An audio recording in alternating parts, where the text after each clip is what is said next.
আজকের গল্প অন্তিম ট্রেন। চলুন শুরু করা যাক আজকের গল্প। শিয়ালদহ স্টেশনের পুরনো প্ল্যাটফর্ম ১৩ আজকাল আর কেউ ব্যবহার করে না। আগের সময় ট্রেন আসত, কিন্তু এক ভয়ানক দুর্ঘটনার পর পুরো লাইনটাই বন্ধ করে দেওয়া হয়। কিন্তু কেউ কেউ বলে প্রতি মাসের অমাবস্যার রাতে রাত ১২টায় আবার সেই ট্রেনটা আসে।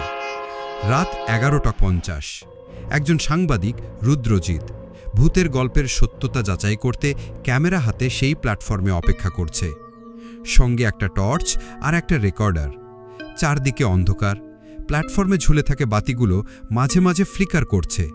হঠাৎ ট্রেনের হুইসেল। রুদ্রজিৎ অবাক হয়ে দেখে একটা কুয়াশায় মরা ট্রেন ধীরে ধীরে ঢুকছে প্ল্যাটফর্মে।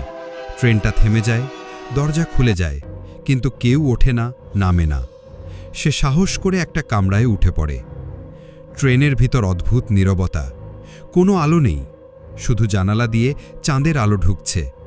হঠাৎ সে দেখতে পায় কয়েকটা সিটে বসে আছে লোক, একেবারে নিশ্চুপ। তাদের চোখ নেই, মুখ নেই, শুধু একটা ফাঁকা খোলস। এক বৃদ্ধ হঠাৎ পাশে বসে বলে, তুইও ফিরবি না ভাই, আমরা কেউ ফিরেনি। রুদ্রজিৎ আতঙ্কে উঠে পড়ে, দরজায় যায়, কিন্তু দরজা বন্ধ। ট্রেন তখন চলছে, অথচ বাইরের দৃশ্য একদমই বদলাচ্ছে না। হঠাৎ ট্রেন থেমে যায়। একটা প্ল্যাটফর্ম, নাম লেখা নেই, চারদিকে ঘন অন্ধকার। মাইক থেকে কণ্ঠ শোনা যায়, সব যাত্রী নেমে যান, আপনাদের গন্তব্য এসে গেছে। রুদ্রজিৎ ক্যামেরা হাতে দৌড়ে নেমে পড়ে। চারপাশে কিছুই নেই, শুধু একটা দুলতে থাকা লণ্ঠন। তার পেছনে ট্রেনটা হঠাৎ হাওয়ার মতো মিলিয়ে যায়।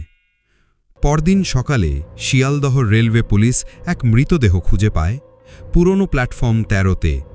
মুখ বিকৃত, চোখ ফেটে গেছে, হাতে একটা ভাঙা ক্যামেরা আর পাশে পড়ে থাকা একটা অডিও রেকর্ডার। রেকর্ডারের শেষ শব্দ, ট্রেনটা আসছে, ওরা ফিরে যেতে দিচ্ছে না, আমাকে নিয়ে যাচ্ছে, দয়া করে। রেকর্ডিং শেষ। রুদ্রজিতের মৃত্যুতে তার সহকর্মী সাংবাদিক ঐন্দ্রিলা পুরোপুরি ভেঙে পড়ে। কিন্তু সে জানে রুদ্রজিৎ হাল ছাড়ার ছেলে ছিল না। তার মৃত্যুর পিছনে কিছু অলৌকিক ঘটনা আছে, এটা সে বোঝে। সে রুদ্রজিতের ক্যামেরা আর রেকর্ডার নিয়ে ফের প্ল্যাটফর্ম ১৩তে যায়। রেকর্ডারের শেষ কিছু শব্দ আবার চালায়, কিন্তু এবার শব্দের শেষে একটা নতুন আওয়াজ আসে, একটা মেয়ের কান্নার আওয়াজ, আর তারপর কানে কানে ফিসফিস, ঐন্দ্রিলা, তুই কি আমায় দেখতে পাবি? সে চমকে যায়। রুদ্রজিৎ কি তার সাথে যোগাযোগ করছে? ঐন্দ্রিলা একটি বৃদ্ধ রেলকর্মীর সন্ধান পায়, বিজন কাকু, যিনি ৩৫ বছর আগে প্ল্যাটফর্ম ১৩তে চাকরি করতেন। বিজন কাকু বলেন, ১৯৮৯ সালের জুন মাসে বারাসাত থেকে একটা লোকাল ট্রেন ফিরে আসার পথে লাইনচ্যুত হয়। ৩টে কামরা জ্বলন্ত আগুনে পুড়ে যায়। ৪৭ জন যাত্রী মারা যায়, তাদের মধ্যে ছিল এক কিশোরী, স্নেহা। তার লাশ কখনো খুঁজে পাওয়া যায়নি। অনেকে বিশ্বাস করে সেই স্নেহার আত্মাই সেই ট্রেনে বন্দী আছে, আর সে এখনও অপেক্ষা করছে কাউকে না কাউকে সাথে নিয়ে সেই ট্রেনটা চিরদিনের জন্যে যেতে। ঐন্দ্রিলা রুদ্রজিতের ব্যাগ থেকে একটা পুরনো পাণ্ডুলিপি খুঁজে পায়, একটা চিরকুট। যদি ট্রেনটা সত্যি আসে, আমি স্নেহাকে খুঁজে বের করব, আমি কথা দিচ্ছি তাকে মুক্ত করব। রুদ্রজিৎ। সে বুঝে যায় রুদ্রজিৎ এই ট্রেনের রহস্য খোলার চেষ্টায় স্নেহার আত্মার খোঁজে নেমেছিল। আরও এক অমাবস্যা রাত, ঐন্দ্রিলা ক্যামেরা নিয়ে ফিরে আসে প্ল্যাটফর্ম ১৩তে। সেই কুয়াশা, সেই হুইসেল, ট্রেন আসে। সে ওঠে, এবার নিজে। কামরায় বসে স্নেহার কণ্ঠ শোনে, তুই কি আমায় মুক্ত করতে পারবি? আর ঠিক তখনই ট্রেন অন্ধকারে ঢুকে যায়। কামরার দরজা বন্ধ হয়ে যায়। ঐন্দ্রিলা দেখতে পায় রুদ্রজিৎ বসে আছে ঠিক তার সামনে, কিন্তু সে আর মানুষ নয়। চোখে ফাঁকা দৃষ্টি, গলায় পুড়ে যাওয়ার দাগ। রুদ্রজিৎ ফিসফিস করে, তুই স্নেহাকে খুঁজে বের করো, মুক্ত করো আমাদের, নয়তো তুইও এখানেই থেকে যাবি। ঐন্দ্রিলা ট্রেন থেকে ফিরে এসে বারাসাতের জঙ্গলে খোঁজ শুরু করে। স্নেহা তাকে স্বপ্নে জায়গা দেখায়। এক গাছের তলায় সে খুঁজে পায় আধ পোড়া হাড়ের কঙ্কাল, একটা পুরনো রজনীগন্ধার চুলের ক্লিপ। পুলিশে না গিয়ে সে নিজেই হাড়গুলো এক শ্মশানে গিয়ে দাহ করে। পরের অমাবস্যা রাতে ঐন্দ্রিলা প্ল্যাটফর্ম 13-তে আসে, কিন্তু এবার ট্রেন আসে না। হঠাৎ বাতাসে ভেসে আসে একটা মেয়ের হাসি। ধন্যবাদ দিদি, আমি আমার যেতে পারি। আর সেই মুহূর্তে হঠাৎ এক ঝলক।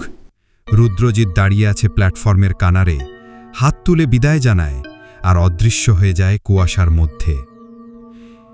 স্নেহার আত্মাকে মুক্ত করার 1 সপ্তাহ কেটে গেছে।